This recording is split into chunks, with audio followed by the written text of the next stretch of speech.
I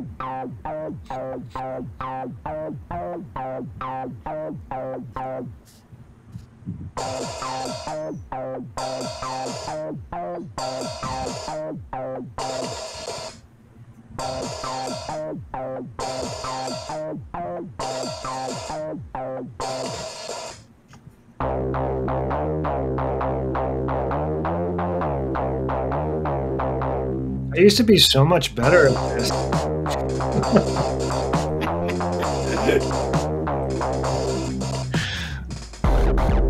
Oh, yeah. Oh, nice.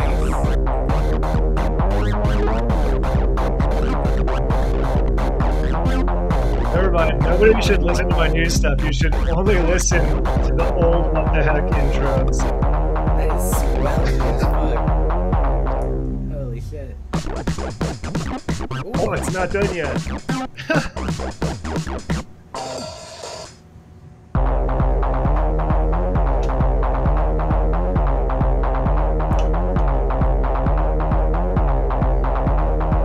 like noise engineering as hell, but I don't think there's any noise engineering modules in this. Yeah, it's very waveformy. Didn't have any wave filters either. It's gotta be like Hickory or something. Yeah, this is when I was in the laundry room. All right. I mean, Bartok's got the EMS phone. Oh my god. Welcome to Nice. this week's What the Heck, where we're gonna talk about some Super Boost stuff, I think. Ooh, yeah. Or we could just not. We could just talk Or, about we just, like you know, yeah. talk about lunch. Episode 80. This is episode 80. I should have done something special other than playing an old episode's intro. It's fine. Episode hundreds when you're like, that's when you have to get like everyone on.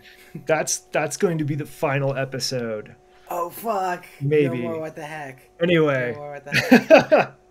We'll see. What the heck? All right, so let's do intros. Like, who are you and whatever. Whoa. And what new module that was just announced would you make space in your rack for? So that's like a pretty serious commitment. Yeah, for real. Well, I'm Isaac. I do modular synth things and engineering things and designy things, and I'm here also. I think if I had to pick, the obvious answer I feel like is Spectrophon, because it's fucking massive and like that's seriously like making room for that. So that would be one of my kind of picks, but I think also the what was it? Where was it? The new Vector, the new RYK Knight Rider. Yeah. Looks seriously cool, and so does the Noisette, the Warp, which is another additive wave. It's been a lot of additive stuff, and it's like a huge additive wavetable thing with a gorgeous display. So yeah, I would do something like that. Definitely like a wacky voice. You know? That's awesome. Yeah, I'm Hex 7 and make some music, do this thing, and mostly shitpost, I guess, these days.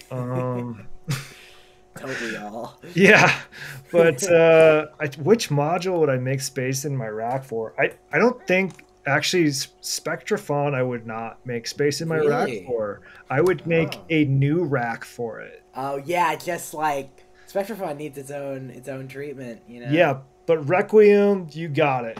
FX Boy. FX Boy looks fun too. Come on, there's like, I mean, I know it's super overdone on random things, but like the ability to pull a Game Boy cartridge, specifically a Game Boy cartridge, not an SD card. An actual fucking Game Boy cartridge too. It's not like they're using an actual like the Game shell. Boy cards. Using the shell. I don't have any idea if the pinout's the same or not, but I wouldn't plug them into Game Boy. I mean, imagine you fucking plug like, you know, Super Mario Land in there and it starts. I mean, that would have been like the Easter egg of all Easter eggs if you plug like really cool. You know, Pokemon or you know, Zelda in, it plays a theme song or something. But I'm guessing that's not not happening. But it's not a Game Boy, so it's not using actual Game Boy cartridges. It's using the No, I actual think it's just using it shells. as the form factor, yeah, Yeah, and it's using the same kind of little pin. They might have found, maybe it was spawned on because they found a bunch of the readers or something, the like the little connector, and they managed to do that. Um, yeah, and but I don't think they're the actual format. Like I don't think if you got like one of the digital cards you can write to or hack like for I think LSDJ. actually, I want to say this is maybe speaking too soon, but judging by the list of people that they said they had collaborated with, I have a feeling that they're actually all analog. I think that the FX Boy is an all analog effects because it's mono for one thing, um, which obviously you might be something that is like more analog focused. You know, it's easier to Yeah, do mono and analog, obviously. And they had mentioned like they had oh fuck, I'm trying to find the list of all the they had an Instagram post somewhere. Oh yeah, here it is. Um, they mentioned that it was six different manufacturers. Feedback modules, Mangu Diaz, Making Sound Machines, Zor Electronics, and Toolscorn.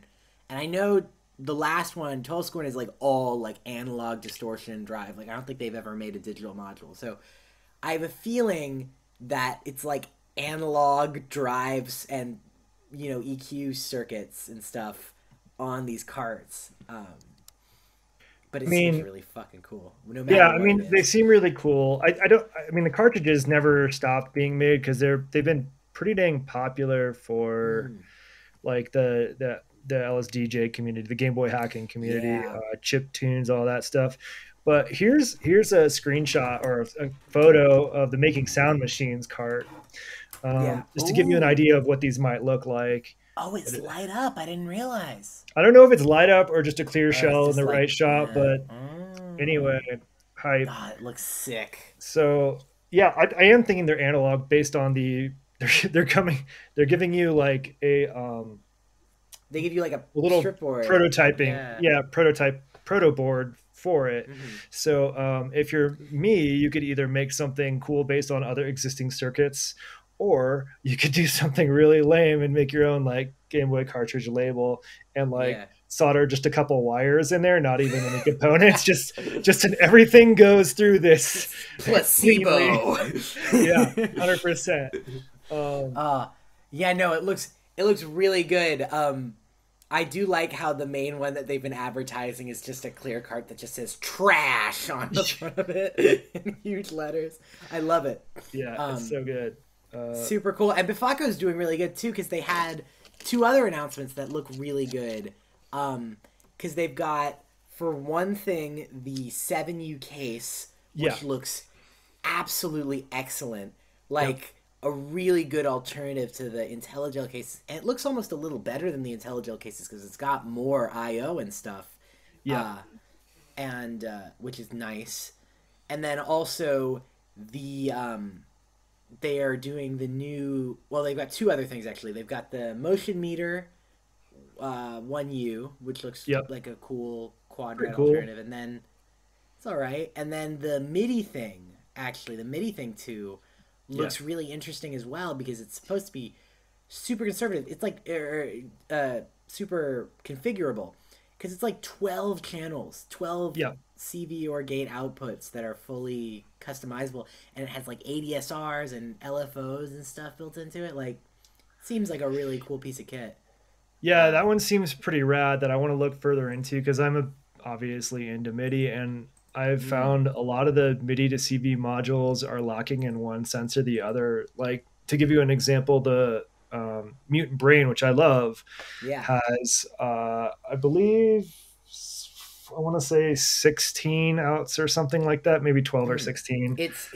It's four gate and then I no, can't remember if it's sorry, eight. it's four CV and 12 gates Yeah, because so it's a that's what I four was four thinking. pair plus eight extras. Yeah, Right. So it has all those outs, but the CV can only be CV, and the gates tend to only be gates or yeah. triggers. You can't like You can't do have everything be Yeah. Right.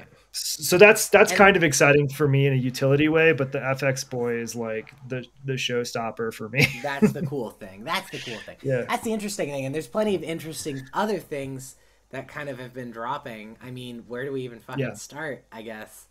Uh there is the I mean, we could start at the Spectrophon because that's a big one. Uh, Yeah. you know, Um, make raise your hand in chat make if you've noise. watched the demo yet. Yeah. um it looks excellent. It looks really cool. I watched the demo, and there was some complaining initially about. I saw a little bit of grumbling about it just being like complete techno babble on the page because they're just like, it's when they come up with a really esoteric concept and they just have to start making up words for things. And they're like, "Oh yeah, that's the spectral, arrangement matrix, dude." Like, and you're like, Yeah. "Okay, what does that mean?" like, Right, but if I turn it, is it thanks. gonna go what or Or like tell me what it does? Like, thank you, Tony Rolando. Very cool. No, but from looking at the demos, it doesn't actually look that kind of mysterious and weird. I think fundamentally it's kind of sort of a combination of like an additive harmonic oscillator with effectively a vocoder. It seems like, yeah, I don't even know if because vocoder is right, but that popped in my head. So what's yeah, happening or what it's capable of? I still don't fully grasp all of what it's mm-hmm. capable of, but in the demo, one of the coolest things is when they play a sample through it that includes a combination of a person talking and some sound effects and some more musical stuff. Like it's a really nice loop to Yeah, demonstrate it. But as they're doing that, kind of like in a vocoder, when you pipe your voice through, it's getting uh, the carrier modulated, it's all that it's stuff. getting modulated by a carrier, which makes Mm-hmm. the pitch adjustable, so you can make yourself into a pitch perfect thing, sort of. Yeah. It has that effect, but it's different than a vocoder. Like it's a It's different got a effect. different quality. No, yeah, definitely. But I mean, out of everything, it's like it feels like it's the only frame of reference almost because it Yeah, is something that seems so new and weird. Um, it definitely does. Like I was playing, I saw that and I was like, well, maybe I can do that with like I was messing with Telharmonic into warps in its vocoder mode, mhm. which kind of is like a little similar. It's the closest I can get without owning one, obviously, right now. But it's like you can hear it's got that thing where it can like process stuff and do all the spectral vocody shit. But then also you've got the control over like the partials and the sort of fundamentals and the frequency and it seems like it had a clock thing as well where like at some point he put like a clock into it and it started like kind of jumping around these different harmonics like it was like kind of Right. So the clock can go interesting. into like on the morphogene, you're able to sort of scan through a sample, right? Like the morphogene is Yeah. recorded in a sample, and then you can scan through sections of it. And the Mm-hmm. clock is able to do something similar in this sense. Um, I'm not entirely again sure because Yeah. I've only watched the demo, but yeah, It's it's it's cool. Watch the demo if you haven't. It's the first exciting like oscillator I've seen in a long time, and actually it's looks really useful. cool. It does look cool, useful. I kind of wish I half wish that there was like a mono version as well, just for the one part of it. But also the FM stuff they were doing sounded fucking great. Like it was very Buchla, just like turns up the FM index and you're like, oh yeah, that's nice. And it's a really Yeah, good sounding FM. You can tell they kind of tuned it. They've tuned in that sound really well. I yeah, feel. yeah. Um, And I didn't see any mysterious button combos. I think there might be mm-mm. two buttons on the panel, but I like that's a I good think it's just sign. like you Yeah, hit the button and it changes mode. Yeah, no, it yeah, seems it seems extremely straightforward and even the panel is not that weird. It's beautiful. I love the weird kind of wibbly thing in the middle and the lights everywhere. But the panel actually seems super straightforward and like easy to understand. It's one of those few things where you yeah. look at a make noise panel and you're like, "Oh, okay, I kind of get this," Like, Not just that, but the morphogene is one that is relatively easy to get the overall concepts, but it takes a while to dial in. And on yeah, this one, yeah. I think they've made it so you can fiddle with a lot of these controls, and the sweet spots are very wide, so it's not hard Yeah. to like stay in the realm of good stuff while being while playing. Yeah, there's another demo where it's like a kind of a more musical performance of it. And I know you notice in the demo, like as he starts, it's kind of the chaotic vocody stuff, and then he just live like patches and turns knobs, and he really quickly gets it from like completely inharmonic to like a completely different sound, and then to like totally like ambient bliss just by like messing with it, and it seems very Yeah. fast and intuitive, and like just makes good sounds, which I appreciate that. I like from a UX perspective, they've taken the time to dial it in to just work really nicely. Yeah. Um, but yeah, Uh, it looks fucking cool. Looks fucking cool. yeah, I mean, Mind Robber, I agree with that. Like some of the make noise stuff takes like is hard to put into practical application if you're Mm-hmm. playing things in a conventional way. Like if you're not doing the make noise thing, exploratory soundtrack type fun stuff, which is cool. Yeah. But this one actually looks pretty approachable. Partially because of the Mm-hmm. size, and partially because it's got like two pitch knobs. It's volt per octave. It's Yeah, two it's just like an oscillators. oscillators. Yeah, straight up. It's like a Um, it's like a cool complex oscillator. but I'm curious to Slash see what effect. people think of it when they get their hands on it that aren't like the reviewer people who are very good at those things. Or like, oh Um, yeah, it's cool. Yeah, I hope on a someone in related note, EMS orders one. oh yeah, Yeah. let us know. One of you Stream it. buy one, god damn it. Stream it. Yes.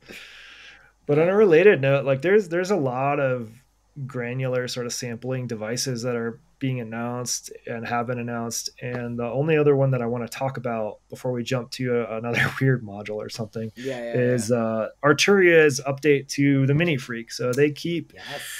coming out with gems, and this one actually had some new modes that include sampling and sort of like granular stuff with the samples that reminded me a lot of the pan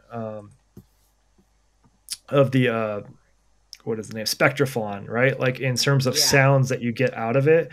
But the biggest Mm. difference with the spectrophon, like the magic moment, is that you can like play anything through it and do that stuff live, whereas the Mm. Mini Freak, you have a painful process of using software to move a sample onto a thing and wait and Yeah, whatever. yeah. Um, but it's cool. Yeah. It's in there now, like because it can do that now. I guess with sampling, you could probably do like kind of multi-timbral, like have a piano and resample it and do weird shit to it and all that. Oh yeah, And get ready for the Ferb organ, oh yeah, granular style.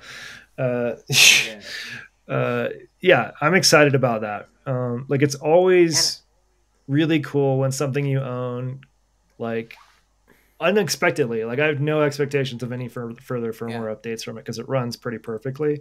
Like gets wildly new features that you don't have to like Oh yeah, do weird button definitely. combos and stuff to get to.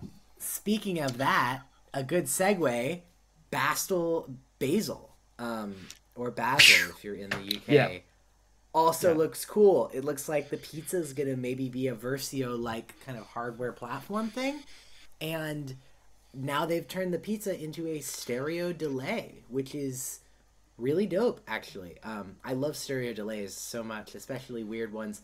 It seemed to me it was giving me big mimeophone vibes because it's got that space knob, so it's sort of like a reverb and a delay sort of Sort of, together.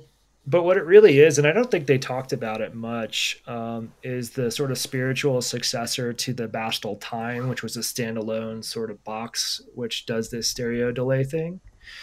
Um, Ah, and so they made it into a module that is yeah.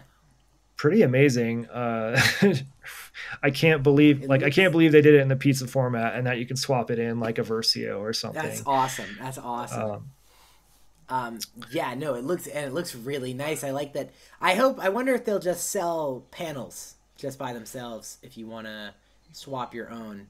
I'm Maybe. positive if they continue down this road with the pizza Mm, firmware, like pizza updates as a yeah, platform, that they'll do the same yeah, thing noise engineering is doing, which is a really smart move.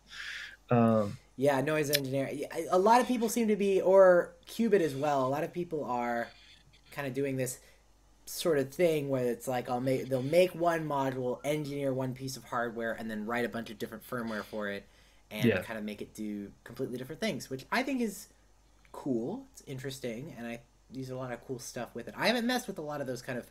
I haven't really delved into like the Versio line or like the Qubit Aurora or that kind of thing, but I'm Yeah. interested. Certainly. I mean, the Versio line, like I saw. Actually, before I get to this, someone made a pineapple. Jay Blanco said pineapple next, and I fully agree with that as a Yeah. topping for pizza. But hopefully, it's something that like is kind of offensive sounding, whatever it is. Yeah. But the Versio, someone was, I don't remember if it was on EMS or something. Somebody was asking about, no, it wasn't EMS or somewhere else, asking about like effects modules. Like they want to get a little Yeah. effects rack for some stuff, and folks were recommending like FX8 XL, which is a great Mm-hmm. module. But I lean towards the Versios only because like the FX8 and some of these other multi effects modules, while they're awesome, um, have a little less flavor than some of the noise Yeah. engineering stuff. Noise engineering's got a lot of kind of a lot of character to it. It's like Yeah. everything they do is kind of weird. You're never gonna get just like straight up like it's a chorus. You know, it's gonna be Here's your something. spring reverb. Here's your hall reverb. Yeah, Here's your yeah. space. You know. Space one, space two, space three. Like you know. Yeah. Um, no, yeah, I think it's cool. You know, with their stuff. Again, I only own, embarrassingly, I only own one noise engineering module, and I don't like it. But that's bad. I really have been wanting to get more stuff from them because it looks really cool, and they do have that kind of weird. I mean, I'll probably buy a Versio at some point, or a Legio as well. Actually, kind of intrigues me more. I Um, would say the Legio is the one I would go to now that they're both out. I mean, I have a Versio, so that might mm, influence me, and I like the Versios, but um, I'm really interested in the Legio platform, partially because of the Timp Legio, which is the drum. Because the Timp Legio has basically a bunch of quick switches to get from the modes that I like to listen to, and a bunch of yeah. sweet spots versus the BIA, which it's based on, Mm. is all over the place. Anyway, let's get back to Super Well, Boost. there was actually a Super Booth Legio announcement. There Oh is a new yeah. Legio firmware. Is the Raucha? Doesn't sound especially Latin. Raucha Legio, which is a Mm-hmm. stereo resonant multi-mode filter with wavefolding, volt per octave tracking, and a gateable bypass, which is kind of interesting. So you can like turn it on and off with a gate, which is cool. Um, Yeah. Stereo filters are awesome. It's kind of weird they put the frequency on the endless encoder, but sure, it's still fun. Still weird. You know, It's cool. I like the it's bypass. cool. Like that's something It's a that, weird, neat thing. Yeah. yeah, like it's something that I don't see very often in Eurorack land because I guess people feel like you can do parallel processing or something, but that's kind of a pain in the butt to like Yeah. You need like a do. stereo VCA and then put a gate into it, and then you get all the clicking and shit. You know, Yeah, like whereas this, like, I hit a button and it bypasses, it's which like is what I woo. have on my like triple splashback reverb, and like I put it into the Yeah. distortion module I made, and it's like really nice to just leave them plugged in and turn them on just when I want, you know, like Yeah. Or you can do kind of like it's good for like setting up drops. Like if you have I think it's supposed to be like a DJ style filter. yeah, And so if you go like up the high pass thing and then you hit the bypass, then you use like pew, and then you and kind of kick explode. pull it out. Yeah, Which is great for a stereo filter too because it makes a really good performance thing and not just like, your 303 acid whatever. Um but yeah, I like also the fact that they've got the folder on it. They've got a wavefold on it, and then they have a switch for routing the wavefold either before or after the filter. Because I think both are really fun options. Because like wavefolding sounds good on kind of sine wavy things, like a filtered down kick or something. But it also sounds good to round it off with a filter afterwards. So yeah. it's cool, smart thing. Somebody asked if it's been a necessity to do this kind of Versio style stuff because of the parts shortages, and I think that plays into it a little Mm-hmm. bit, but I don't think that's necessarily bulletproof. Like we saw, WMD Yeah, had a lot of struggles getting parts. Like in the article, in the interview with William, he was saying he was spending like 30 hours a week trying to get parts, and like yeah. he had some, like a lot of the coolest parts of their modules have a little bit of digital to them. Mm-hmm. to do their thing. And I suspect that's probably where they were struggling. In the case of Versio, they're Daisy, which is made by Yeah, and uh, Daisy why am I is kind of, forgetting this? with like the qubit stuff, and even Yeah, the new 4MS as well is kind of Daisy, or it's like Daisy compatible or something. And yeah, it's like, I think Electrosmith have positioned themselves in a really odd place where they're kind of like this infrastructure, this like backbone to a bunch of other companies. And well, what they're doing is really cool and it's really accessible. It's also maybe a bit like, I don't know. Some people might have hesitations about it just because it's like, okay, now the entire supply chain is reliant on this one person. Like, how many modules go down? All the Legio, all the Versios, go down if Electrosmith does. So it's a lot of faith being put into them. So, part shortage wise, it might be necessary to kind of lean on them. But obviously, I think Bastel is not. They figured out their own no, thing for that. It definitely depends on kind of what it is. I mean, it's like it's all codecs, and it's really the processors that are hard. It's those STM32 chips that are ST is just not making enough of them, and so people are having trouble. I think you will see a shift definitely with other kind of stuff like these open hardware platforms for one thing, which cut down on kind of engineering time, but also I think new chips coming out will get a lot of attention, like the RP2040, the PiPico.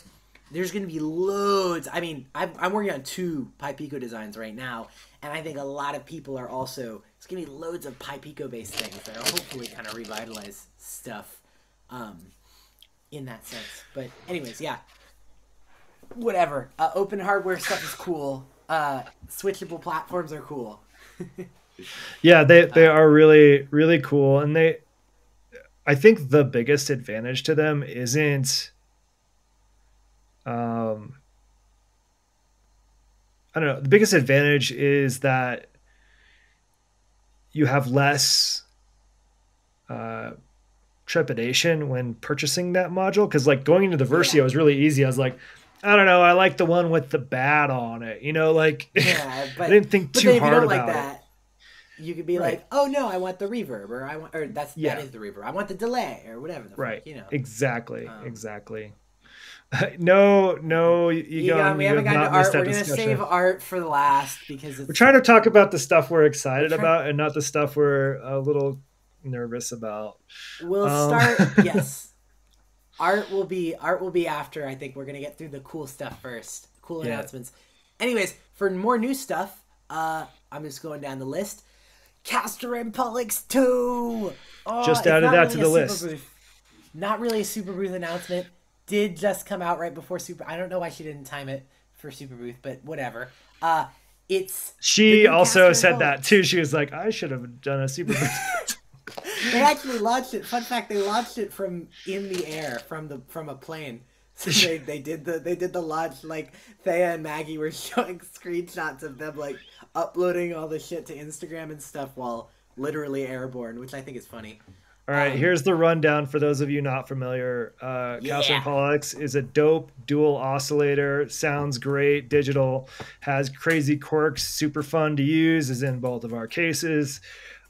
And the Castor and Pollux 2 is essentially taking that original module, designing a nicer interface to it, a Yep. little more performable, and pulling out some of the features you don't need. Well, you probably won't need like the extra waveforms into an expander that comes with it. So anyway, that's the rundown. And both the new one and the old one will still have the same firmware. So when they add new features, you can backport it. Like I think Isaac's already done that. Yes, Yeah, I've been playing around with the new Castor and Pollux firmware. I would say if you own this module, you need to fucking update it like now because there's a couple things that are really cool on it. For one thing, hard sync has been made incredibly good. The hard sync now normals to the if you're in the hard sync mode, it now controls the pitch of the other oscillator with the LFO, which makes it so you get these crazy just gnarly leads and they yeah, sound so good. yeah, There's like, it can FM both oscillators now. The PWM's been improved. It just it sounds really good. So even if you don't want to buy the new one, though you should buy the new one, uh, the old one is still very good and Yeah. has just gotten better. And yeah, um, it's very good. I like And Castor yes, and yes, Pollux. Egon, it does usually sound like Castor and Pollux. Uh, but I think that's a good thing. It's pretty And, unique sound. it's a it is a really unique sound, and it's a lot better than just a bread and butter oscillator, I find, because it's like it's really easy to get these massive, like, huge kind of gnarly like bass tones, or like really good glittery leads. Like, to me, if I want like a kind of like cheesy 80s kind of conventional like synth sound, like, Castor and Pollux is absolutely my go-to. It does that. It does chiptune really well. It's just a good bread and Yeah. butter oscillator, I think. Egon, So it does have FM. So the or do you want to? I was going to say it does have FM via the internal LFO, and you can Mhm. do sort of FM like effects if you do like just frequency modulation on the pitch input of one of the two oscillators and do a hard sync or something like that. You can get some pretty rowdy sounds out of it. Yeah, it's but I think Egon's probably referring to external FM, Yeah, yeah, maybe, yeah. which it doesn't have, which is definitely a bit of a missed opportunity. Though I want to say I won't say anything yet, but keep talking. I was gonna just check something really quickly. Um, Um, yeah, one of the things that I know they've talked about in terms of adding to the firmware that I'm really excited about that isn't specific to Castor and Pollux 2 or one is mm, changing the tuning knobs a bit. I think now the current firmware makes it so that you can on the primary the left oscillator. It does semitones, and then I think the secondary one is fine tune or something like that. So you can do some nice mm, um, detuning and things like that, yeah, or chords. and But I think another the thing they talked about was making it an octave switch is what I would use it like yes, crazy. and I think that's not quite implemented yet, No, but it's definitely in the works. And I will say another thing is I've asked Thea about this, and I believe it is possible with the hardware, but remapping the PWM input to be an FM input also may be in the cards. So you could potentially get external FM yeah, Egon, um, yeah, if you wanted. I think it's possible in the hardware. It's just it's like a firmware thing, and I think it's one of those things. It's not the easiest thing in the world to just like pop in and implement, but there's a lot of features. It's definitely actively being developed, and Thea is really good about like listening to things that people want from it and yeah. like putting it in there. Like, I'll say the pulse width modulation was a bug that I had been complaining about like ever since I got it, and it did eventually get patched. Like, I was like, "Hey, can you fix this?" And he's like, "I figured out how to fix it," and now it's Yeah. got the improved. And yeah, The funny thing about the PWM bug was like to you it was a bug, and to me like well, I it was turned that like feature right back on as soon as I updated yeah, because because they made it an she option. she backported it Yeah, so you could still have it. But both cool. Um, yeah, it's both cool. Anyways, Castor and Pollux, rad, love Thea, dope oscillator that just came out. yeah. Um, get it, Uh, get it, get it. This get is it. sponsored by nobody. The Sponsored next by thing I want to talk about because I'm personally excited is that WMD is. I mean, I'm wearing a WMD Nice shirt. I shirt. think. Yeah, I was Yeah, gonna say. WMD is back along with the new company called Amped AMMT. Uh, and they're both producing WMD modules again, including some updates to existing modules. The one there's a couple they've talked about already at Super Booth. AMMT has got a prototype for a hi hat module. I'm calling it a hi hat module. It's like kind of an understatement. It's using sort of a sample based thing that's it's pretty wild. And there's a pretty good demo out there on Sonic whatever that one channel is on YouTube. Sonic Sonic State. State, yeah. Um, but that's like state media. I don't know about that. Uh, but the other one is the Performance Mixer Yeah, V2, V2 looks cool. Looks very and interesting.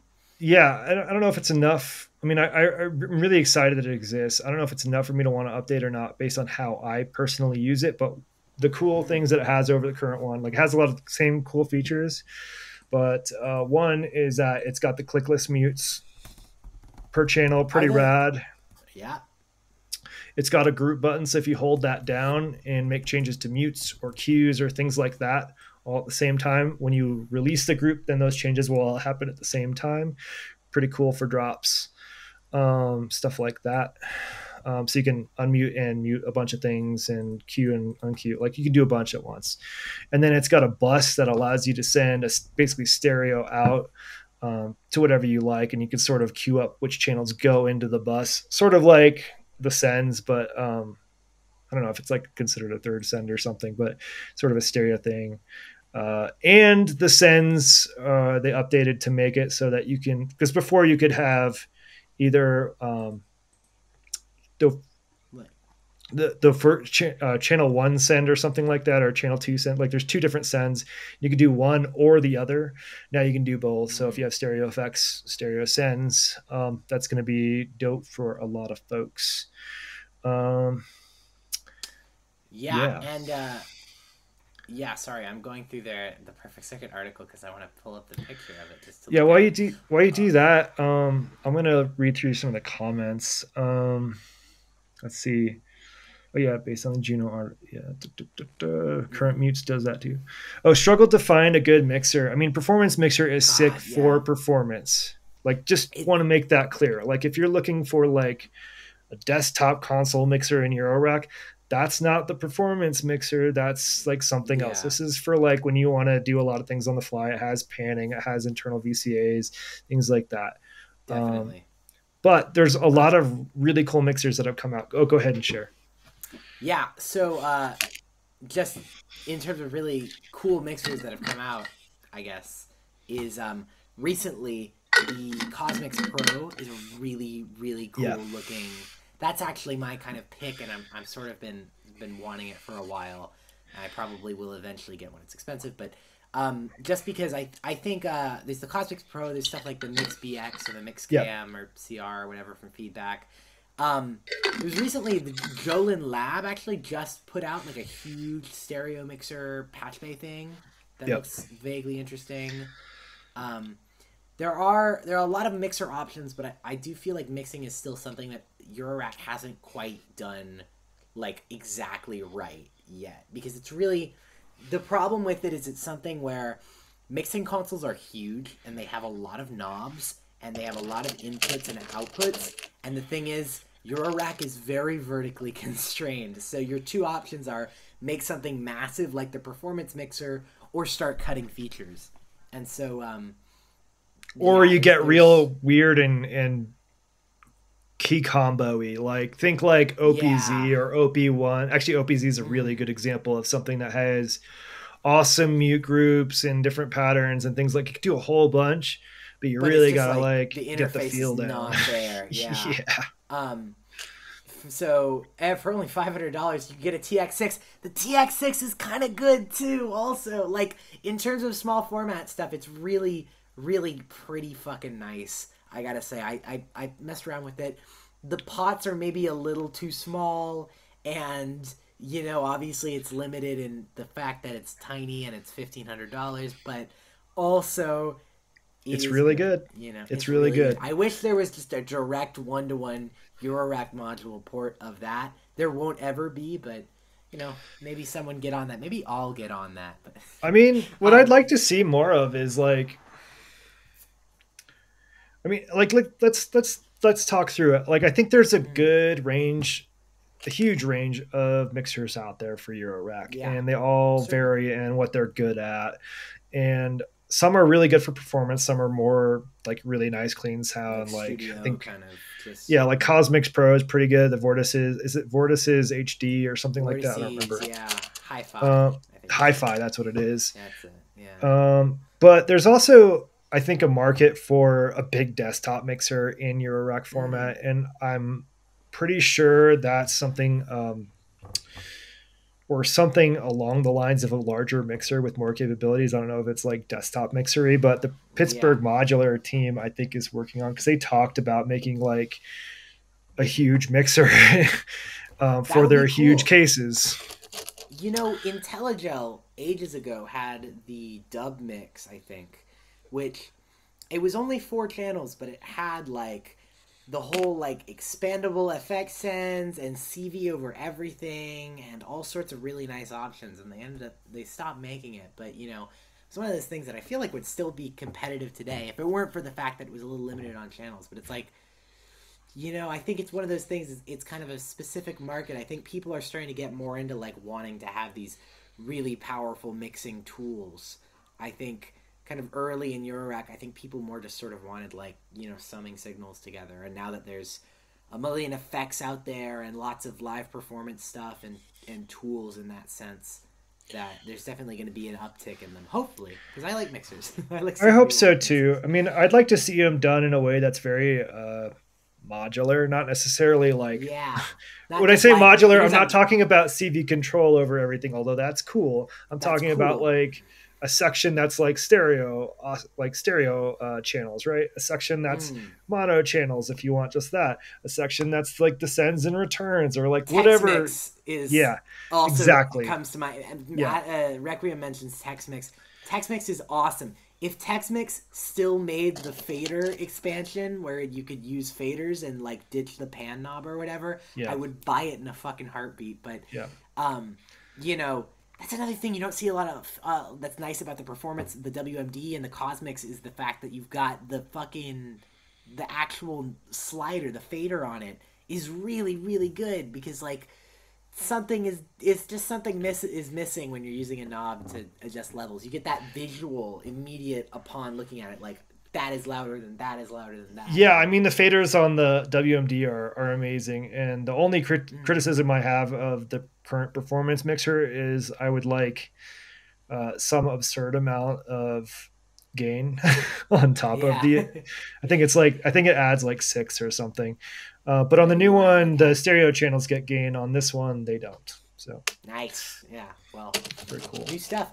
It looks like it has 2 sends as well, which Yeah, I mean this one has two I think on the sends new one. that I can Oh, it flip does. Okay. between. Never mind. So I'm using one Yeah. send to go to data bender, so I can make Mm. my voices go through that, or the drums or whatever, and flip through them. Yeah. Yeah. And the Yeah. other Yeah. one goes to Spring Reverb and Orion, the phaser from Yeah. WMD. Uh huh. So you get a Um. nice contrast of sounds there. Yeah. No. Definitely. Anyhow, I would be really excited to see more people doing cool mixers. Um, you know, it's made me almost want to make. I've been wanting to make a mixer for a while as well, personally. Um, I've been thinking about digital mixing as well because you don't see a lot of digital mixers kind of out there either. I think they're expensive and weird, but you know, whatever. I don't Um, know. I think they could be cheap because I mean I think the expensive part of mixers is mm, going to be the control component, so yeah, potentiometers and sliders and things like that. and in a Um, digital mixer, that's not that much. You don't actually save anything because you still need to have all those controls. You just don't have analog amps and stuff. You have just a Maybe you can digital. really cut that back, because my desktop mixer is significantly smaller than other mixers, sort of in its channel range, Yeah, because it shares some controls. Uh, that's that's something that the TX6, the Teenage Engineering does. That I was thinking yeah, would be really cool. Like if you had like you know you have your 3 knobs, but instead of like the hex mix where it has like the full hex mix has like 7 knobs, I think, and like lined up or 8 knobs or something.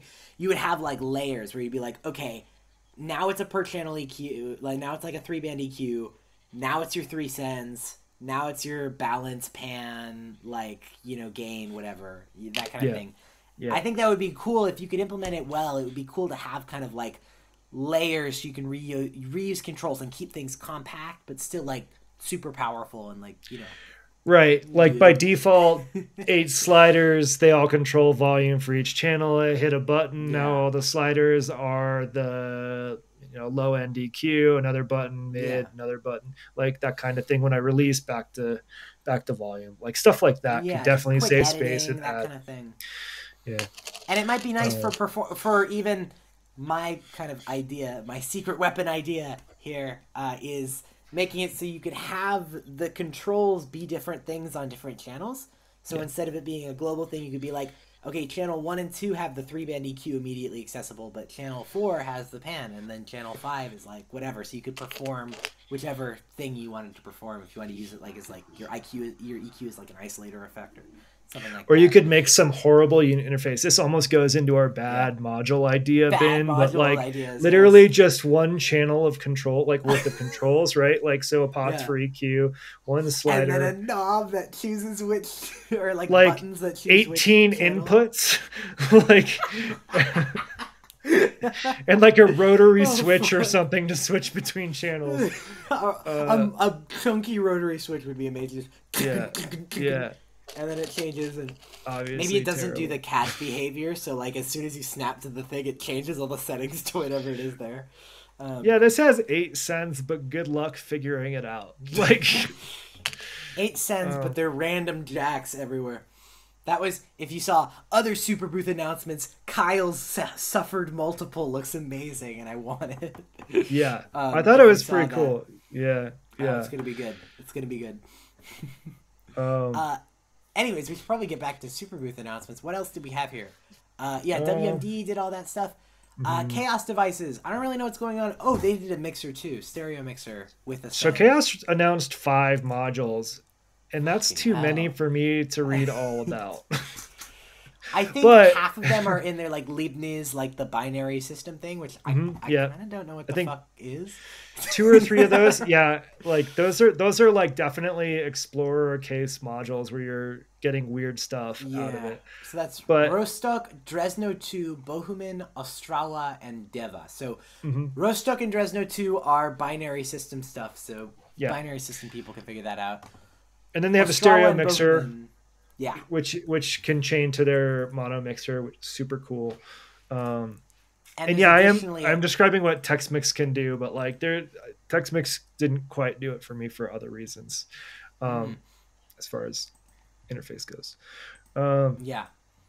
The new mixer also has an expander that adds two mhm, more aux sends, which mhm, is dope. I like that. yeah, That's cool. yeah.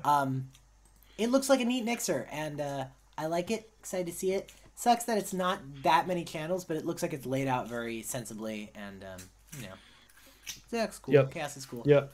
Then they We also can. had the Diva. The last thing is the Diva, actually, which is a DSP slash analog feedback thing. It seems interesting. It looks like they borrowed. They said that they it's oh no sorry it's an expander for their fuck it's another expander. It's an expander for their multi DSP. The Timmy oh god how do you say it? The Timmy Zuara. Some more expanders. They put out 3 fucking expanders they released, and 2 That's modules. cool. Or maybe both the binary things are expanders. I don't know what's going on with the binary system. There's I so can't many talk about it. binary things, and at some point I There's want to pick so one many. up. Maybe after I get a Turing machine, because that's not quite like the same, but It's like a sort of, mega Turing machine. sort of Yeah. neighborhood.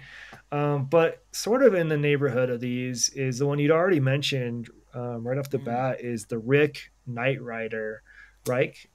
Right? fucking yes. I love Which yes is yes yes. which is a quad sequential resonator.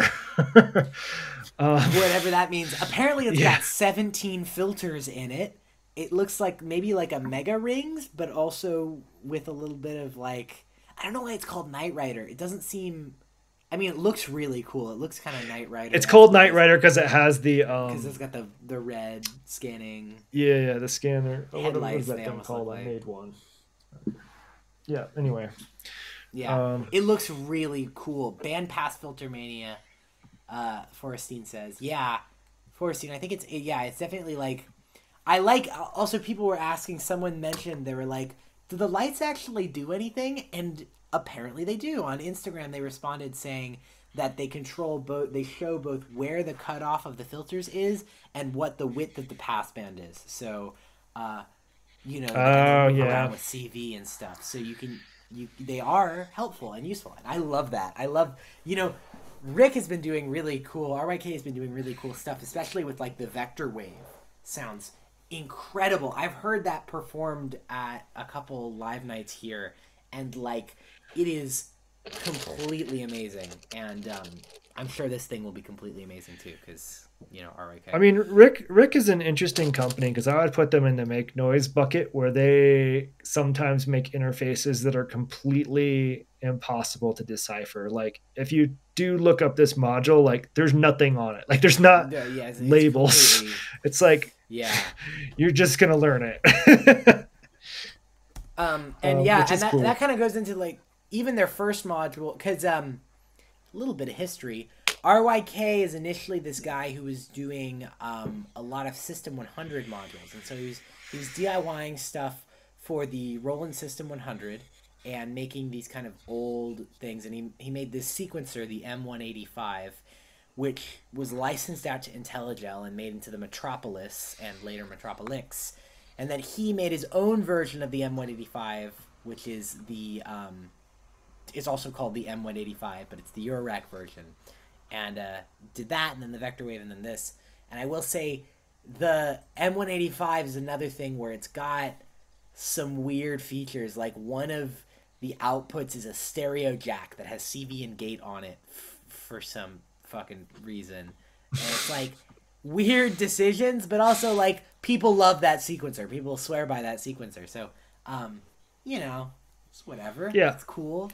yeah. Seems to be doing well for himself, and I do like the panel design. The panels are completely nebulous and they make no sense, but they do look really fucking cool. you know, They and are cool. isn't Oh, that there's a lot of isn't weird, quirky bits in a lot of modules coming out, like the WD yeah? Performance Mixer 2. There's a MIDI out. I don't understand that on a mixer. Is it so you can use the sliders Sometimes as like a CV control? I mean, a I don't MIDI know. controller? I I don't like. hear people talking about MIDI links with mixers, and I have no idea what that's about. Honestly, um, you know, I who don't knows? know. Yeah, other things. Oh, other weird modules. Two little ones. There are some Duranalog things. They have a signal router which looks okay, but they have a dual BNC lamp dimmer. So it has a BNC thing to plug a lamp into, and you can CV control the brightness of the lamp, and you have two channels of that That's on a like 4 speed. smart homes for modular people. Yeah, Like, amazing. turn the Absolutely maths up fantastic. so we can get some light. Pew, pew, pew. Yeah, yeah, no. Could be cool for like dramatic performances if you have the two lights and they like dim and then they just start going with your like kick or whatever. I mean, Um, that's what Itai does, like with the DIY huge lights behind them that just pretty yeah, much yeah, are yeah. CV controlled by the kick. Super cool No, stuff. you don't see it very often, but Dupfer actually has an RGB controller module for controlling big strips of RGB lights, I which is think sick. Bastel has one too. I want to say, like, I feel like there's a Yeah, few of them maybe it out feels there like a by Bastel like thing. I a know Bastel had certain the vibe of servo companies. thing. Yeah, Um, yeah, so that's cool. That's weird. There's also Mystic Circuits, who I love, have yeah. come out with a weird VCA called the 3D VCA. It has an X, Y, and Z on it, and it's like quadraphonic. So I think it's sort of got a bit of like the sort of what's the company, the Warng, like the spatializer things where it sort of moves stuff around, but I think it can do it in quadraphonic space. So it's got Yeah. maybe like a mid-side encoding kind of weird panning crossfade element to it. And also it's purple, so like, why not? Even if it was just a normal quad VCA and 6 HP, that's still pretty good. So I mean, I that's like it. that's one of those modules that I just don't. I can't even picture how to implement. Right? Like, I have no idea. I want to hear them do more with it because they say it could be a quad crossfader or a dual stereo crossfader or a balancer or a VCA or a unity mixer with 8 inputs or a but quadraphonic panner. Like, maybe they don't even know because like one of my somebody was talking about Mystic Circuits and running into them at I don't know if it was a previous super booth or a previous expo, and Mystic Circuits gave them like one of the 0 HP models, like the button one, I oh think. yeah, yeah, yeah. And the person was like, "What does it do?" And they go, "I don't know," I don't and know. like left. I think I remember ages ago I had asked in a YouTube comment to Mystic Circuits because their GitHub got taken down. And I was like, "How are you doing this passive envelope?" And he's like, I think it's some optocoupler. I don't remember. It was like, you know what? Fucking hell yeah. Normalize making stuff and then completely forgetting what it does. Yeah. I think that's a good way to. I think it would be a lot of fun. And like the other thing is, I'm still really intrigued by IDUM that they came out with a while ago. That weird little kind of gate trigger randomizer thing, which looks cool and is rainbow and stuff. I feel like I heard someone mention here in EMS that they had an IDUM that they were using to some effect. Oh yeah, who but has that? I don't know. I want to say. The item's pretty cool though. That's one cool. of the It looks cooler cool. modules. It's dope. But yeah, so that was cool. I'm just going through more things. What? Not gonna get to art yet. No, there's more. Oh right. Frap has made a quad huge low pass filter that's massive. Everyone's coming out with massive modules. Oh my god. I'm sure Amy will be very happy. I know she likes really huge, like. Anyone, if you're a fan of massive modules, there's a lot of those this year. I mean, Tip Top also came out with the Buchla 296T, which is 52 HP. 52 HP, and it's like the kind of the Frap tools, the Fumana as well. Yeah. I think it's the huge base Buchla vocoder thing. It's a spectral processor. Yeah, I think so. Spectral processor sounds so cool. Yeah, it's a big thing. I've just seen people making fun of the name. Why? Because it's called Kunsa. What is it? Is it? Yeah, it's called Kunsa. Yeah. Just a letter off from being bad. Mm-hmm. Yep. We'll just leave it at that. We'll leave it at that. What the heck is a family-friendly show? Yeah, no, there's that, yeah, and then Tip Top also teased a weird mixer that looks kind of massive. I think it's actually a larger version of the... Forstein mentioned the Topo Brio, like, mini mix, which is really cute, which is based on a Buchla design, and this is, I think, their clone of the Buchla design, but, you know. Also the tag. Instro. Oh my god. Okay, the Instro stuff is really cool. I should have been. Yeah, I should have mentioned this earlier. It was like they announced it like before Super Booth, so it was a weird thing. Yeah. So the Tog and the other one, Arad? the Arad. Yeah, that's it. Yeah. Tog looks really cool. I love that they're doing these really compact, feature-rich but super playable modules. I think. The Tog seems like a super sample and hold / Turing machine / it's got looped random, it's got sample and hold, like high precision digital sample and hold, it's got analog noise, it does a lot of things in a very small form factor. Yeah. And then the story behind it's actually kind of interesting. Jason put on a thing because in the video because Tog, they do actually have another module named Tog, which is their kind of big random thing with the big logo in the middle. And initially he made it just for fun when Breath of the Wild came out, and it had a Sheikah slate, a blue Sheikah like thing in the middle, and it was like themed around that, and obviously couldn't sell those, so he did a limited run of ones with the Instro logo instead, and they went unexpectedly. People really liked them, but in the back they had always been developing this other random module, and so this is like almost a V2 of that. But that's cool. V2 / the V0 of that. Looks really public release. Yeah, exactly. And then the filter looks really good too. Yeah. The filter seems very. I feel like what's the word? The LPG sort of vibe is happening on a lot of manufacturers. Like there's a lot of different options now, and very few are like actual the actual low pass gates. Yeah, no, this is it's a transistor. It's like a Moog ladder, but with a decay envelope on it. Yeah, and I think they sound better actually. So actually, I think the thing that also intrigues me about that module a lot is the fact that I love that they've put an envelope follower and then like a bipolar VCA, because it makes it really easy. You can use it straight up as a compressor out of the box, no patching. or it can be like a side chain with the low pass on it, or it can be a full like put an oscillator and you've got your full synth voice. Like Yeah. I totally love that. It looks like it's going to be really helpful if you have a small rack and you just want like absolutely best in class for performance per HP. And it has loads of weird CV assigns and stuff. There's a lot of stuff going on with it. Um, but yeah, I think that the looks cool. last, well, not the last, but one of the other ones that I'm excited about that came out before or was announced before is the Pianophonic. Yes. Like Oh yeah, Nobula. Nobula. Yeah. Like they've been making modules that are like almost there to like get me Mm-hmm. excited, but they're just not quite.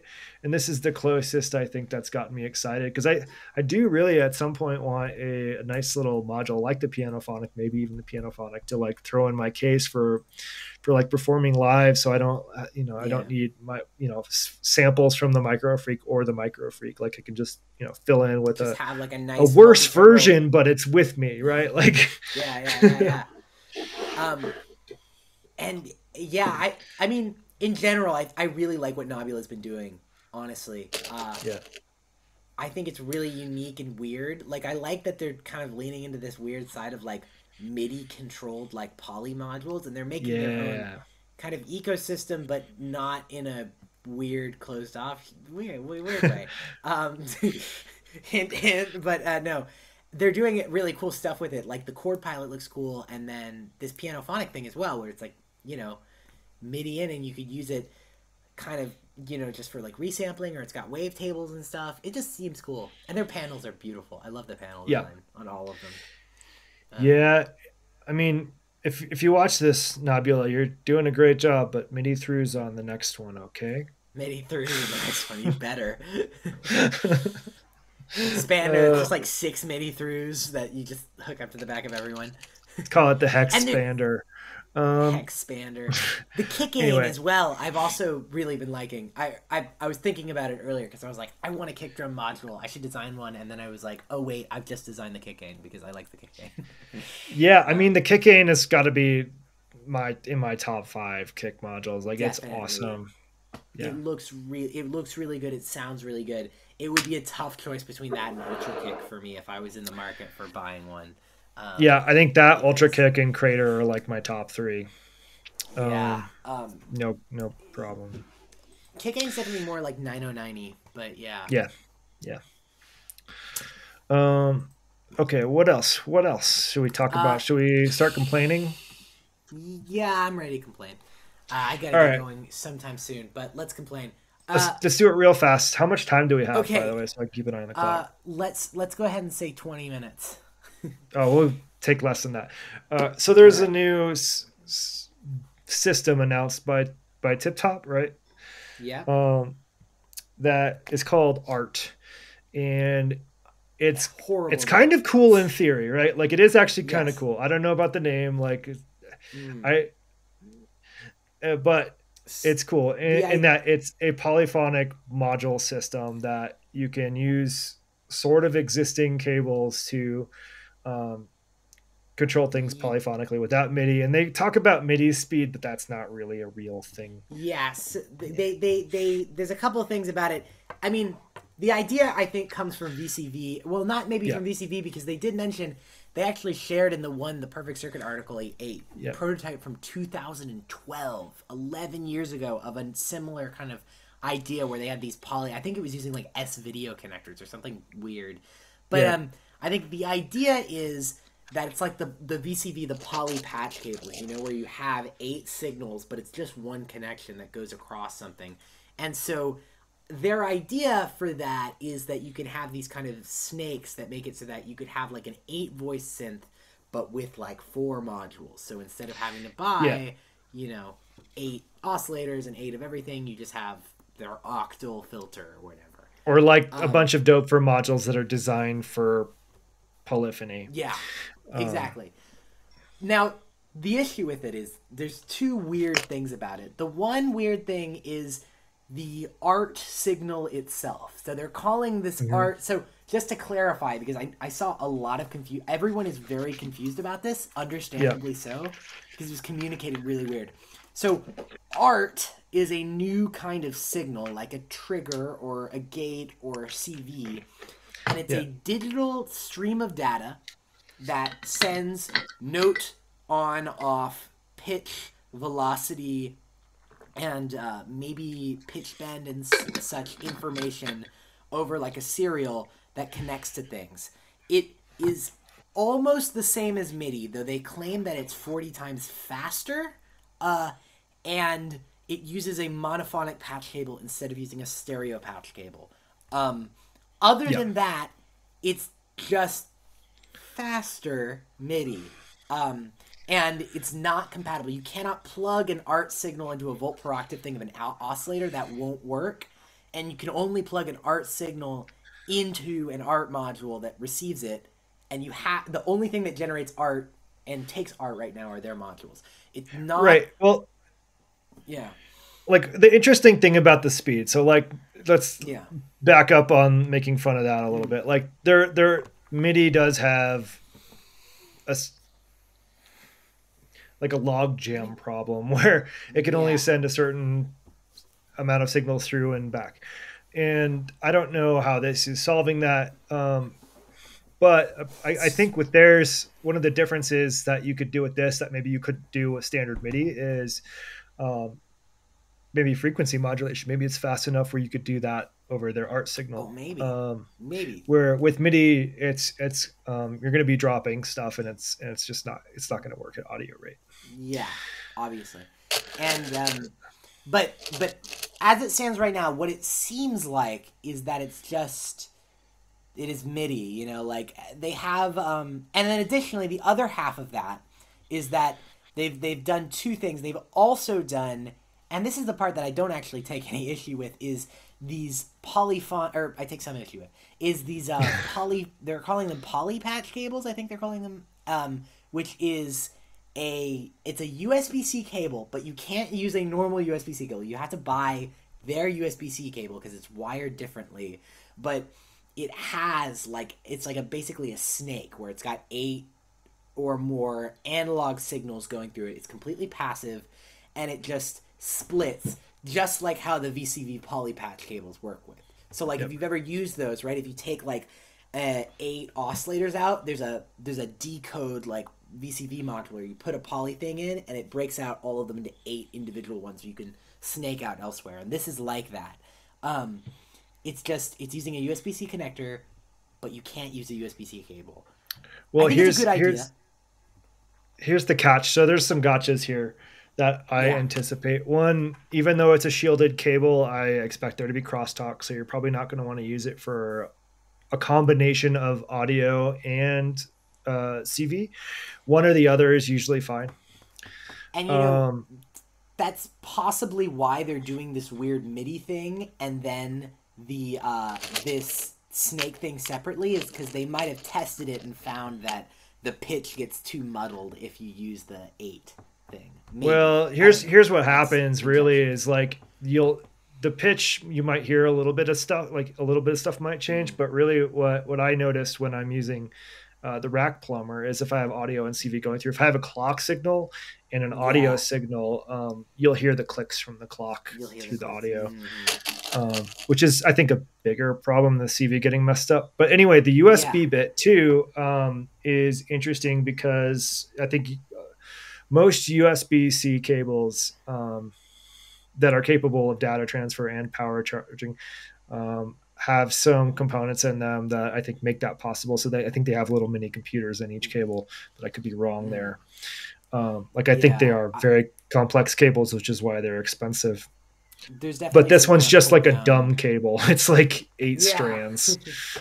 It's 8 strands, and they do mention that if you get one of these, if anyone buys one of these, I don't think you should buy one of these, but if anyone does, uh, do not plug the poly patch into anything, because if you send 10 volts into your fucking phone, you will destroy it instantly. Yeah. like, I'm guessing they'll probably run into people being like, I tried plugging my computer into the MIDI port, and now my computer doesn't work anymore. I mean, the problem isn't that. What it's going to happen is it looks like a USB cable. Yeah, It's going to get put on the ground one day. They'll pick it up and look at it and go, "Oh, I'll put it with my USB cables." and then 2 months yeah, later, they'll be like trying to find this cable in horror. 3 months later, they'll find it when they try to charge like their phone or something, and it just doesn't work, or and it worse, it fries breaks it. your phone. Yeah. Yeah, that would suck. Um, yeah, it's definitely. Um, but yeah, so aside from that, and then the module selection is kind of milk toast. It looks cool, I guess.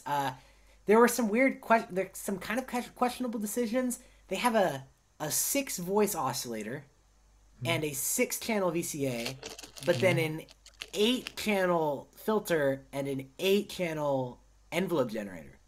No, that makes sense because you want at least one Two filter per extra, voice plus one, so that works out. I guess. I don't know. It feels like it should have all been eight to me. Like that would Egon have made knows what I'm talking sense. about.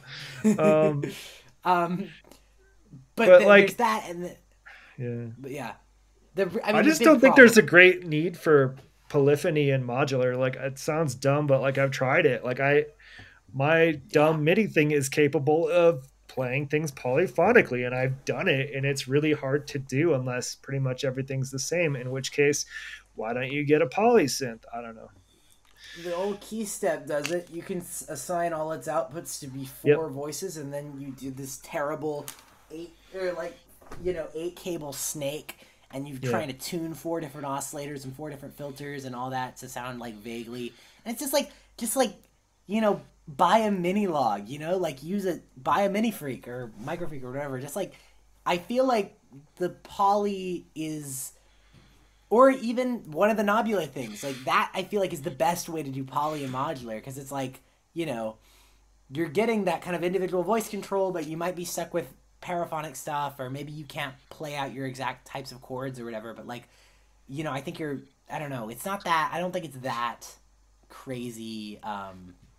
I don't know. I agree with you there though that it's maybe not like that necessary. There's not that big of a need for it. Right. Um, But I mean, I think it's cool. I do think it's a cool idea overall. Like, I think it's yeah. nifty. My hesitation is around their past history with stackables, right? Yes. Like, where they made a really cool thing and then they were like, nobody else can use this, only us. We are the stackables lords, and you Yeah. must pay us And to so use a plug with a hole in it, like a banana plug. where is it? Um, Yeah, I have it. Yeah, like I'm trying to find my forbidden sat cable because I have a. Oh, there it is. I have one of these that shouldn't exist, but it's a non-tip top stat oh, and it's not, cable. yeah, that one's great. That Yeah, looks it's really awesome. cool. And you know what? It's actually way higher quality than the tip top ones. It's actually made way better. But Instro cannot sell these because if they did, Tip Top might sue their asses. And you know that is really the big problem. Yeah, as you were saying, it kind of that's the sort of the really scary thing is like this seems like the kind of thing that could be a cool idea if it was done in collaboration with a couple other companies that were also interested. If they got like, Qubit or Noise Engineering or Dupfer or whatever, like someone, more people in on it, like making stuff, then it seems like it could be legitimately cool. It's like, oh wow, everyone's gonna make this push. Maybe it doesn't work out, whatever, that's fine. Everyone tried. It might be cool. But the fact that it is like it's like they're trying to make this platform and this new big thing, but they're not making it available. It's like they're going to make the whole format. So I guess what they want is they want people to buy tip top only modular systems. And if you're going to do that, why not just buy a polysynth? If you're going to buy only modules from one company that only use this weird proprietary poly link thing, like what difference is that between just, getting straight up a polysynth? I mean, it is a little bit of a walled garden, but I think I know who this was made for. Yeah. There's a certain type of person out there in the modular world whose name is Egon, and has made his entire platform on not using MIDI. It's And this not is his technically key, and this MIDI, is way so in. Well, actually, no, he literally cannot because the thing is, the only thing that generates art signals as of now is their octopus controller, which can only be controlled by MIDI or a computer. You cannot actually turn 1 volt per octave into art yet. So literally, they didn't even. That's another bizarre choice they've made with this launch is that they've put out this one the only controller option, and like all of these things are like cool-ish, but they're also massive. Like they didn't make like a little 4 HP things. It's like this is the little art thing, it's $100, like it'll do all your art stuff really easy, ta-da. It's like, no, you have to buy our massive like hermod thing that's 20 HP and has 8 outputs and full-size din, which like most people just aren't gonna hop on that, I think, really. um I don't know. I don't think it's gonna catch on. And I know someone mentioned. I think it was Requiem mentioned. Like he was like, I think what's gonna happen is it's not gonna do great, and then they're gonna be like, we're opening up the format because we were gonna do that all along, right? Like I don't know. We'll see. Let's see how it goes. We'll Like, see. let's We'll be see. optimistic about it, and maybe Tip Mm. Top will eventually loosen up on that patent. Maybe it But could be amazing. Maybe they'll reveal yeah. that actually the Spectrophone has art inputs. It's like whatever. Um, it's something wacky. Uh, I don't know. It's weird. But the other thing is, it's kind of ironic that this was announced at the same time that the Game Boy FX was, because the Game Boy FX is very similar in concept in a way, because it's like they've made this thing where it's like, oh look, we've made this platform and it's got these cards for effects, but they're like, oh, and we asked 6 other companies to make their own effects for it, so we have a platform of third-party things, so you can have a nice big variety of things to play with. I Obviously mean, different scale, but Bafako like, has like a completely different vibe. Like they've open sourced yeah. many things. They've made as many things as possible DIYable, so folks can learn Mm-hmm. how these things are made. Got a Yeah. good working relationship with other folks. Like they've made at least one or two DivKit modules that I'm aware of, like They've things made like two that. DivKit Like, modules, Molten Music. I know that even yep, the Allen synthesis, the EuroPie. This isn't official. Like this isn't even like an official collaboration, but all EuroPie kits are packed by Bifaco, yeah. and yeah, they run workshops in Barcelona as well. They've got a completely different thing. It's like it doesn't feel like this closed off walled garden, as you know. Wait, hold And on. Forestine, are you serious? The SQ1 has a little bits input. That's so that's so cute. specific. That's adorable. I guess they did have a little bits Korg kit, so that's funny. You know what? I will say, there's this woman, Rebecca Yurivna, who came for an attack release here and performed an entire set with a laptop and a full thing of little bits, and it was face meltingly good. She was unplugging and rearranging them live, and it was so smooth and sounded incredible. Like, I will say, the little bits are amazing. It's completely changed my mind. I'll put the link in EMS because it was like one of the best attack releases so I far. would And love she to was doing see like, that it was like because Portishead I have that on kit. I little have that bits. kit, and the Yeah. MS-20 filter Oh, on it rips. Like, yeah. No, it's fucking great. Uh, but I just couldn't figure out yeah, how to no. attach it to anything. I think I'll just end up like hot gluing it. But she mentioned, she was like, yeah, this was because she was traveling from like New York or whatever, and she was like, the only thing that she could fit was the little bits, and so here I've placed it in YouTube in general, or I placed the YouTube link in general. You guys should Okay. listen to it. It's fucking sick, and if you want to see little bits doing cool things. All right, we're gonna Anyhow, end this yeah. on a high note. Any high note, little MIDI bits. sucks. MIDI sucks. It's awful, and I hate it. I only, CV sucks too. Only gates. It's only gates. That's I'm only tired gates. of That's my volts hot per take. octave. I'm tired of volts. Volts per octave sucks. You can have high note and low note. Yeah, if uh, you don't want to, you don't have to have mass and do mass if you're not doing no. volts per octaves. Middle C and C0 are the only two notes that are allowed. Um, Yeah, Mutant yeah. Brain works great. That's what I use. I have two of them. Mm. Highly recommend that module. I'm curious to see the new Bufako one. I'll probably look closer at The new that Bufako one next looks cool. year. Or get a Keystep. I replaced my Mutant Brain with a Keystep Pro, and Enthusiastic Electrons has my Mutant Brain now. But still, I loved it. It was really good. I didn't hate it at all. I just grew out of it. Um, I don't know, Jay Blanco. Jay Blanco just said you wouldn't need MIDI if your rack sequencers didn't eat so much HP. But look, I ooh. don't have a Euro rack sequencer, and I still Mm. need to use MIDI. So Yeah, I mean, listen, man. I'm just saying it has to do with poly stuff. You're not gonna get your Super Gemini, which I have now slipped into the conversation. It's really cool. You should get it. oh wait, I You're just not gonna made your get that point. controlled. Yeah. Sometimes I actually just am dumb. um,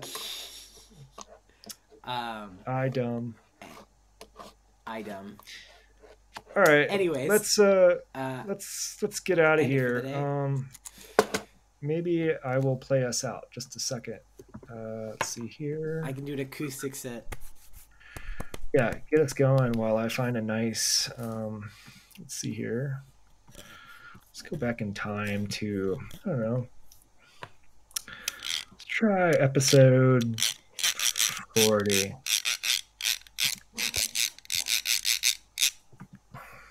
All right, I'm ready to do this.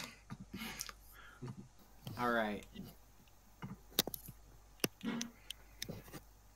Subscribe Subscribe. to what the heck? Was that Forstein? Oh my god, amazing.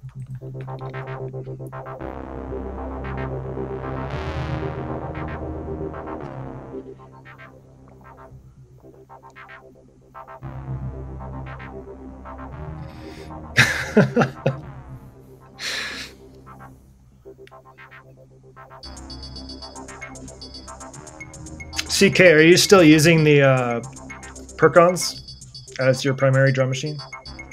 That thing looks sick. It does look sick.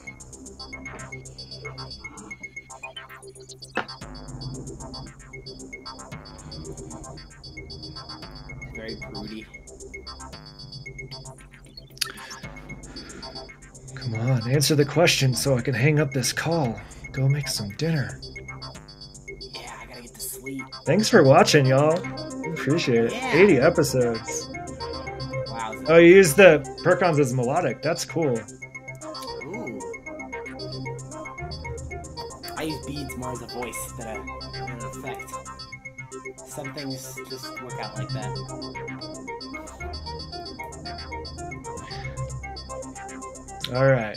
Have a good rest of your week, y'all. I will see you next week, I think. Bye.